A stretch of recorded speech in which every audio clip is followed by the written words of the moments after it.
தனுசு ராசி நேயர்களுக்கு அஷ்டமத்தில் குரு வர போகிறாரு. ஸோ அகப்பட்டவனுக்கு அஷ்டமத்தில் சனிங்கிறாங்களே, அப்போ குருவும் 8க்கு வந்து ஏதாவது வேலையை பார்த்துருவாரா அப்படின்னு தனுசு ராசிக்காரங்களுக்கு வந்து ரொம்ப பயமாக இருக்கும்.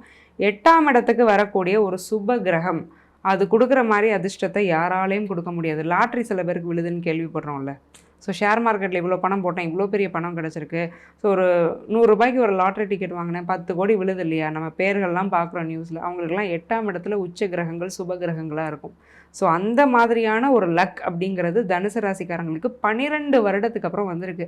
ஸோ தொட்டதெல்லாம் தொடங்கும், மிடாஸ் டச்னு சொல்லுவாங்க இல்லையா? எதை தொட்டாலும் தொட்டதெல்லாம் பொண்ணாகிறது, நினச்சதெல்லாம் நடக்கிறது, வாய்ப்புகள் வாசலில் தேடி வந்து நிற்கிறது, அந்த வாய்ப்புகள் இவங்களை அடுத்தடுத்த கட்டங்களுக்கு கூட்டிகிட்டு போகிறது, பார்த்தாலே கிடைக்கிறது, வாங்கினா இல்லை உன்னை நினச்சாலே அது வந்து கையில் வந்து கிடைக்கிறது. இந்த மாதிரி நிறைய நல்ல யோகங்கள் 12 ராசிகள்லையுமே. யோகம் அப்படின்னா யாருக்குன்னா தனுசு ராசிக்காரங்களுக்கு தான். ஸோ 8ஆம் இடத்துல குரு இருக்கிறது திடீர் அதிர்ஷ்டம், திடீர் யோகத்தை தனுசு ராசிக்காரங்களுக்கு பெற்றுத்தரப்போகுது.